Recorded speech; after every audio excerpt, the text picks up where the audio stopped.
Hello, everyone, and welcome. Today, we're heading to one of the UK's most important fresh produce and flower markets, New Covent Garden Market. Now, the market has recently reached a very remarkable milestone with the combined turnover of its 130 wholesalers exceeding 1 billion, 1 billion for the first time. Alongside that, tenant occupancy continues to rise, profitability has strengthened, and the market's £150 million regeneration program is progressing at pace. And these are impressive statistics. But as we often say, behind every great market are great people. And whilst the figures tell one story, it's the people. It's the people behind the businesses, the traders, the wholesalers, and everyone working across New Covent Garden Market who've made this achievement, this remarkable achievement possible. To find out more about what sits behind these results, and more importantly, what they mean for the future of New Covent Garden Market and the wider fresh produce industry, delighted today to be joined by the chair of the Covent Garden Market Authority, Wanda Goldwag. Wanda, hello. Hello. So Well, you're right. I mean, it's incredibly impressive. I mean, I'm so pleased. At these milestone sums of money, over £1 billion for a wholesale market, when so many people think wholesale is, not the future, where it's clear that it's yeah. thriving, and I'm very pleased. And as you say, in the midst of quite a lot of challenges. I mean, these people have got to a turnover of £1 billion while I'm knocking down buildings around them and putting up other buildings. Yeah, and to even to set it even further, I was speaking to a client earlier this week, and I told them that I'd recently visited yourself and your colleagues. And sorry, I'm going to cross the line here. And he said, New Covent Garden Market's dead.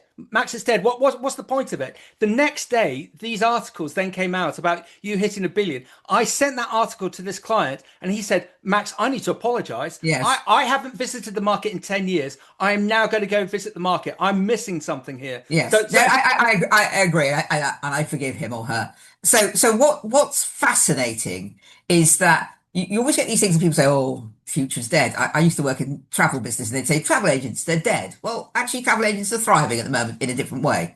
So what's interesting about New Covent Garden Market and this milestone is it just proves absolutely what we've been saying, which is that food, fruit, flowers are still important, and the quality is important, and the diversity is important. Of course all of us buy from supermarkets as well, but there's yeah. something about the nature of what you can get through a wholesale market, the variety, the quality, which really is unrivaled, and that's why their turnover is £1 billion.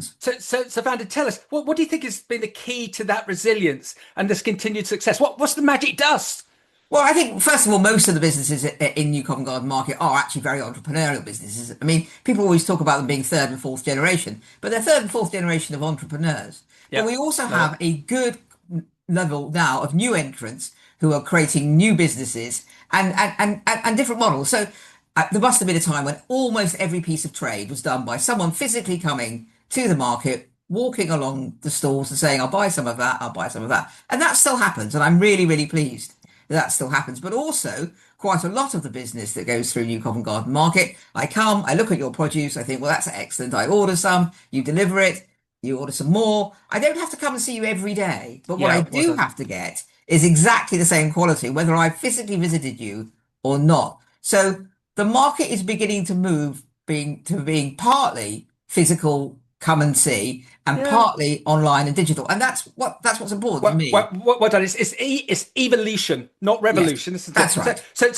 Look into the future. So the redevelopment, and when I went down last week, again, I'm embarrassed a bit like my client that I haven't visited because when the great Tommy Layton showed me around, it's like, oh, actually, this is sorry, Van, I'm going to swear, bloody impressive Yes, yeah, it is. when you have a look around. So the redevelopment is taking shape, and when it's complete, you're going to have something very unique. And the heritage of Britain's most famous wholesale market, combined with the modern facilities Yeah. that you're putting in anywhere in the sector, how important is that investment in securing this long-term future? Oh, I mean, it's vital. It's absolutely vital. If you stand still in any of these markets, you lose. So what we are doing is creating state-of-the-art facilities for our tenants, and we're also creating space for more people to arrive and new tenants. But those people who've been around a lot longer than me will tell you about buildings 100 years ago and 50 years ago. And if you stand still, they Yep, fall down. I mean, yep. they genuinely fall down. Yeah. They're very, very high vacant, very, very high operational buildings. So there's people there all the time, all the way through the night. Then they have to be cleaned. Then you start again. So it's quite a vigorous environment. So if we don't create new buildings and new facilities, we'll cause problems for our traders. So that's what we're doing. I sat through a board meeting. One of my colleagues took a picture as the board meeting started. About 3 or 4 hours later, rather a long board meeting, she took another picture, and you could actually see something a bit more knocked down and I something a love bit more it. put up. It was lovely. Oh, that's great. Oh, we'll go back to my thing about evolution, seeing it being built out in real life, and you make a really important bit there: attracting new businesses. If there are new, and we were just saying off camera, slightly crossing the line, how we've potentially introduced a new business Yes, you did. to yourselves, and they're really excited about meeting up with Tommy and Giles and the rest of the team. If there are businesses watching today who perhaps haven't considered New Covent Garden Market before, what would you say to them? Why should they come and see what the market has to offer? Why should they engage with you? Right. So the first thing is because we're 2 miles from central London. I mean, where the site is in Nine Elms. I mean, lots of people sort of think of Battersea as a bit of a backwater, but now, of course, you've got Battersea Power Station, you've got the American Embassy. We're actually in a thriving quarter. But much more importantly, we're 2 miles from central London, and the restaurants of central London, and the caterers of central London, and the florists of central London. This is a huge market, and we are Yeah, really serving the whole of London and the southeast, and a bit more outside now. But what really matters is that speed. You can take produce in 2 or 3 times in a day yeah, because you're yeah. only 2 miles. Yeah, yeah. Okay, so that's why that's why these potential new customers of New Covent Garden should engage with you, just to be curious, just to explore it. Because we again we're speaking to your colleagues about this, that a number of businesses feel so positively trapped with the likes of the retail customers, and they're always trying to find other, excuse the pun, markets, and actually to have a conversation with yourself. And as you say, you got that route direct into market. And case in point, you just tipped that 1 billion pound turnover. Yeah, and of course, lots Come of and share people the in the success. market. Sorry to talk over you. Lots of people in the market trade with each other as well. So it's a very big market to trade with internally. So as well as the people bringing in the food produce, we've got people who are cutting up the carrots and cutting up the potatoes and creating businesses where they're preparing veg for Yeah, the restaurants. There's a real move these days to have quite a lot of the food preparation happen yeah, at our yeah. market rather than actually in the back of a restaurant. Wanda, well done. And again, I just want to put that call out. Be curious. Come down to New Covent Garden Market and see what it's about. And Vanda, well done, because I missed that bit, because that intertrading Yes. with the other people there is vitally important.